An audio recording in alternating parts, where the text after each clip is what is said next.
निधिवन।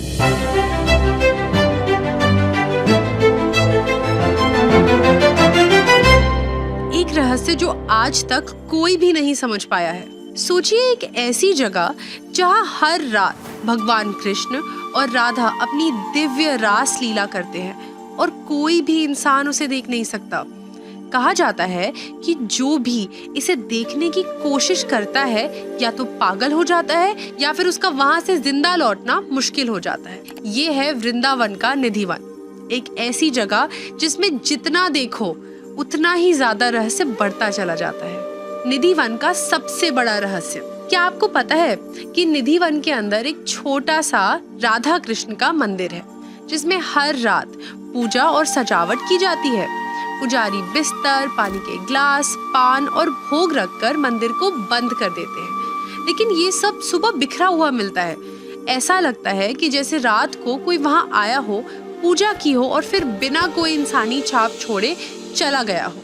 कोई नहीं जानता कि ये कैसे होता है, लेकिन ये हर दिन होता है। वो लोग जो रात को निधिवन में रुक गए, उनका क्या हुआ, ये जानने के लिए बने रहिए। कौन है आप? निकलना है, ठीक है भाई, इससे नहीं निकल सकते यहाँ पे।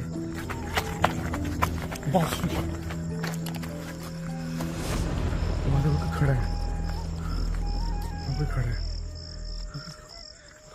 भगवान, रात को निधिवन में क्या होता है?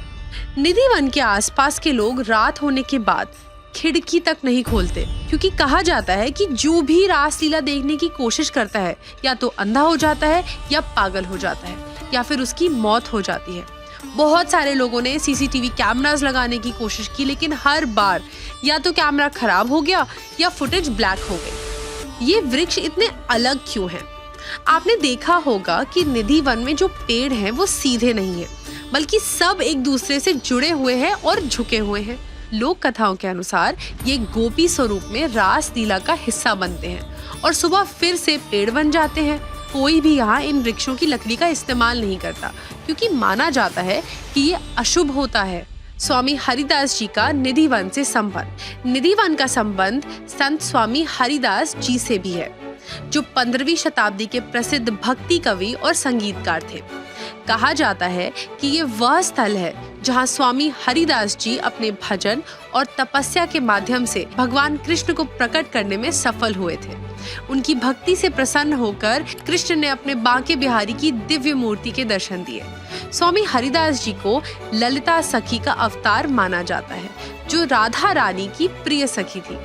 उन्होंने जो भजन रचित किए वो आज भी भक्तों के मन में बसते हैं। अगर आप निधिवन गए तो क्या क्या जरूरी बातें ध्यान रखनी चाहिए, इसके लिए स्टे ट्यून्ड।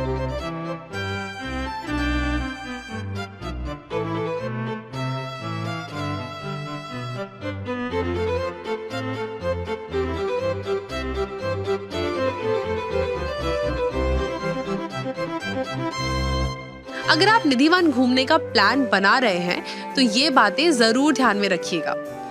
मंदिर दर्शन सुबह 5 बजे से शाम 7 बजे तक होते हैं। रात को यहाँ रुकना अलाउड नहीं है। टूर गाइड्स सिर्फ 100 रुपए तक में मिल जाते हैं, जो आपको पूरा इतिहास और कहानियां बता सकते हैं। स्थानीय लोग शाम होने से पहले अपनी खिड़कियां तक बंद कर लेते हैं और आपको भी सूर्यास्त से पहले वहां से निकल जाना चाहिए। ये एक बहुत पवित्र जगह है, तो ध्यान रहे कि यहाँ कुछ भी अशुद्ध ना करें। निधिवन तक कैसे पहुंचना है और वृंदावन के और कौन से प्लेसेस एक्सप्लोर करने चाहिए? By road. मथुरा से वृंदावन 15 किलोमीटर दूर है, जिसमें आप ऑटो रिक्शा या टैक्सी ले सकते हैं। अगर आप बरसाना से आ रहे हैं तो दूरी 50 किलोमीटर की है, जिसमें प्राइवेट टैक्सी या लोकल बस का भी उपयोग कर सकते हैं। बाय ट्रेन, सबसे करीब रेलवे स्टेशन मथुरा जंक्शन है, जो वृंदावन से 12 किलोमीटर दूर है। बाय एयर, सबसे करीबी एयरपोर्ट आगरा एयरपोर्ट है, which is 85 किलोमीटर अवे, और दिल्ली एयरपोर्ट है, जो कि 160 किलोमीटर दूर है। अगर आप भी यहाँ गए हैं या जाना चाहते हैं तो कमेंट्स में लिखिए जय श्री कृष्णा।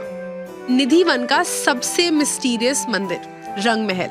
निधिवन के अंदर एक और जगह है रंग महल, जहाँ माना जाता है कि भगवान कृष्ण और राधा रानी रात में विश्राम करने आते हैं।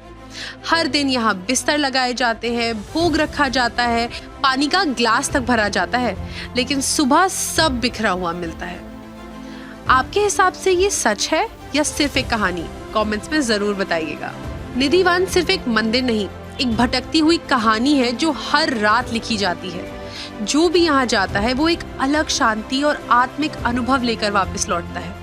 अगर आपको ऐसे ही और रहस्य और धार्मिक कहानियां पसंद हैं, तो विजिट करें सनातनजर्नी.com, जहां आपको मिलेंगी निधि वन के रहस्य का और भी गहरा एनालिसिस। क्या सच में राधा रानी आज भी वृंदावन में है? दुनिया के और कौन से मंदिर है जो आज तक एक मिस्ट्री बने हुए हैं? और हाँ, चैनल को सब्सक्राइब करना मत भूलना ताकि आप ऐसे ही अमेजिंग सनातनी फैक्ट्स मिस ना करें। जय श्री कृष्णा।